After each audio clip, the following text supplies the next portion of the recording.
Welcome to a new update. Today it is Altcoin Saturday, which means that a few altcoins are looking for a potential breakout.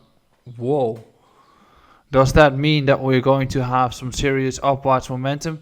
Yes, and I keep saying it. I stay with it. I'm not adjusting it. I think that we're going to do that, especially since it has been quite a hectic week.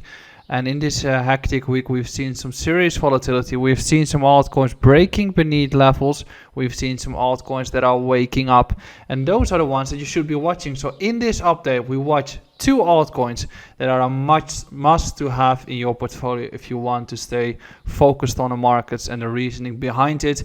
We're also going to take a look at the overall view with the markets in the sense of having an outlook. What are we looking at right now? We've just had Binance being sued by the SEC. We've just had Coinbase. So are we actually at the low again, just like FTX has been the low in the previous period, or are we looking for a further crash as we are approaching the CPI and the Fed week? Before we continue, make sure to hit the like button, subscribe to this YouTube channel. Also make sure to join our public Discord where you can have 1 week access to our premium Discord where we've done some really good things in May. We've had a month of 21R, which had portfolio growth of 10%, which is pretty decent because if you do that every month, your portfolio is exploding. So we've done 21R, compounded for this year, we're on to 60%. You can test it for free for 1 week in the Discord and on our website. The link can be found in the description beneath. And we've also started including more educational content, which means that one of our trades is stating its entire strategy, which is more or less focused on Forex trading. We've also got more background on the macroeconomic events, which is also important with CPI and Fed coming up. I'm doing multiple live streams a week. On Friday, I'm doing the evaluation live stream on all the trades that I take, giving more background on the trades and my strategy forward looking. And there is also educational content on CVDs, open interest, and more. That's all included in the package. You can test it, so make sure to do that if you are interested in improving your skill game, as 21R is definitely what we want to seek at all times. Now, when we're looking at the markets, the first thing that we're going to look at is the overall higher time frame view. Then we're going to dive into two altcoins. So let's move first towards the overall view for the markets. When we're looking at Bitcoin for now, we can see that Bitcoin is currently trying to have a very, very crucial break, or at least close of the weekly candle. We are looking at a case that we still are having a very natural consolidation. If you're looking at this weekly chart, you can say an argument that we're currently sweeping the lows. We are retesting this previous high, right, at 25.2.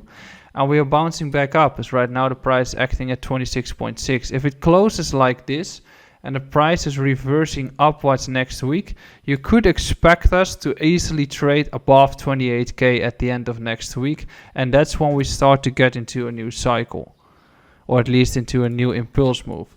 If we're looking at the historical price action for Bitcoin, this price action of Bitcoin is very much comparable to what we've seen in 2015, 2016. We're having normal corrections which ultimately end up by a big continuation and then the trend continues. Remember, we are 1 year before the halving. 1 year before the halving is the moment that you want to position yourself into altcoins. That's usually when they start to do really well and when the valuations are the lowest because the sentiment is the most negative that's out there. 1 year before the halving is currently also with Bitcoin the same. We are comparing 2019 towards the current price action. It's different as we have been experiencing a crash beneath the 200-week MA, through which the valuation of Bitcoin is still fairly low compared to what it should be. And also we can still have a case of 2016 taking place, in which the actual halving took place in July 2016.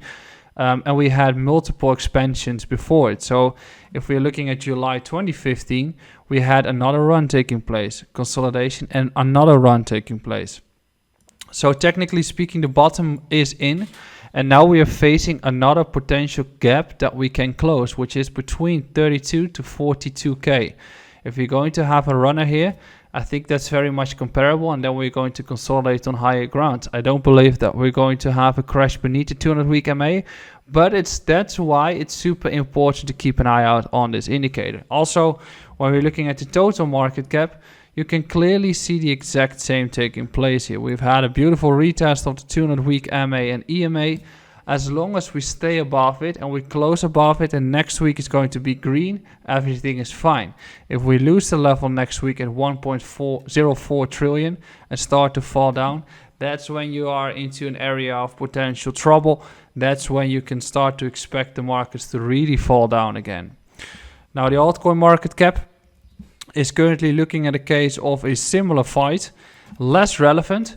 I think defining the importance into the total market cap is definitely the one to go to. But here we are going to have a crucial one too. If we're closing beneath the 200-week EMA, but we are closing above the 200-week MA, that's fine. But next week needs to be green so we can actually gain back above it. Two altcoins that we are looking at right now. The first one is the one that I've been discussing a few times already, which is Litecoin. Litecoin is looking at a case that we're most likely breaking out of the entire consolidation. We are having a classic ascending triangle structure. We are having this resistance here at 100 to 105 bucks. We've got these higher lows that we are making here, through which we can assume that if we are going to break back above, which is based on the level around $92, if that level breaks and we can start taking this high, we can have an expansion before the halving takes place. And that expansion will most likely be very volatile and most likely be relatively vertical, as the liquidity is going to be substantial above this high. If we take out this high here, we take out this one, we take out that one, we start taking out these, and we continue the rally in a very heavy way, and then I'm looking at a potential take profit at 170 to 182. Prior to the halving or around the halving, doesn't really matter, but at least the vertical move is going to take place there. And if you look at the entire scope of altcoins at this point, a few have been doing really bad, but as you can see with Litecoin, we are staying above the 200-day MA and EMA, and we are doing quite well when it comes to the price action. We have had a really slight correction based on the news, and it's actually finding itself into strength. So if Bitcoin is able to break above 26.8, that's also the trigger where Litecoin starts to continue showing strength. So I'm definitely keen on keeping an eye out for Litecoin. The second one we have is XRP, as the lawsuit is going to take place next week, which is going to be important. Especially if you look at the weekly chart. The weekly chart is pretty much looking at a breakout here. If we are testing the resistance for the third time, if we break the resistance, I think that we can start expanding towards 75 cents, but most likely start expanding towards $1 or more. So in that case, if XRP is actually able to crack this resistance zone, a flip of that resistance zone is where you want to start getting into a trade. We have also been targeting XRP in the sense that we were looking at a case that we broke above 52.5. I was sharing this on Twitter. We couldn't really hold, crash, and this entire level that I've marked was the entry zone for this one. Now we're again trying to break above the resistance. If we clearly are doing so and flipping 54 cents, that's a trigger towards 75 for me, because we are breaking this resistance zone, taking out this high, taking out that high, and we're looking at 75 as a potential next resistance zone here. If we are not able to do so, that is a trigger for me that I'm going to say, okay, if we take out this liquidity here, I'm going to look at a potential trade at 50 cents. But again, I'm also going to look at 47, still assuming and thinking that we're going to have a breakout for XRP and Litecoin taking place in the upcoming few weeks. So I'll also be covering that on the socials. If XRP starts to do well, you should also take a focus on Dogecoin. These two are heavily correlated with each other. So if XRP starts to do well and Doge is breaking and flipping 7.1 cents, this is going to expand towards the range high here too. And I'm going to look at 12.5 cents. Alrighty? Then the final one I would like to discuss is Chainlink, which is still between $6 to $9 a lifetime opportunity. At this zone, you still want to accumulate the position. Although it might feel like you don't want to, this is the area where you want to get into a position. You buy, you hold, you wait. That's it. We are into the range lows. In the past 1 year, the range lows have given at least 50% rallies. And in this case, I'm going to do it again. I'm going to buy and I'm going to hold for my investment portfolio. Short update. I'll be here on Tuesday again for Bitcoin updates. I'll be here on Wednesday Eve for the Fed live stream. Thursday macroeconomic update. Next week Saturday I'll be providing a full update on my altcoin portfolio, which you can also follow in the Discord, which you can find in the description beneath. Have a wonderful day. Ciao.